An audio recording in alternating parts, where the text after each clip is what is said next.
Le premier étage d'une très modeste maison abrite un local de petite taille, semblable à un gymnase de banlieue, au cours d'un professeur de gymnastique retraité. Et pourtant, c'est aussi un lieu magique, le cours de la capoeira régionale du vénérable et sage maître Bimba. Il y a deux versions de la capoeira, mais toutes deux partent du même principe. Vivons cachés pour vivre fort et libre.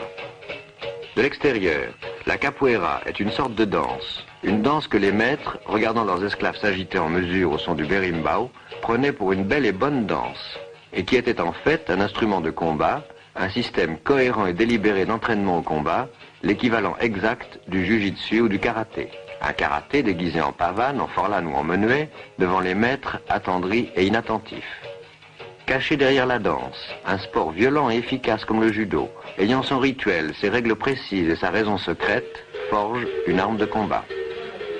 Dans ce local, 4 soirs par semaine, des jeunes gens sous la direction d'un vieux sage, initiateur, arbitre et rénovateur de la tradition, s'entraînent au combat avec les gestes de leurs ancêtres. Il existe une autre version de la capoeira d'Angola de Mestre Pastinha, plus traditionnaliste, plus formaliste, plus costumée, plus près de la danse. La capoeira de Maître Bimba, à l'évidence d'un jeu quotidien, d'un sport normal comme la savate ou la boxe française. Les passes s'inscrivent dans un cercle double, elles sont scandées sur un rythme immuable par le berimbau.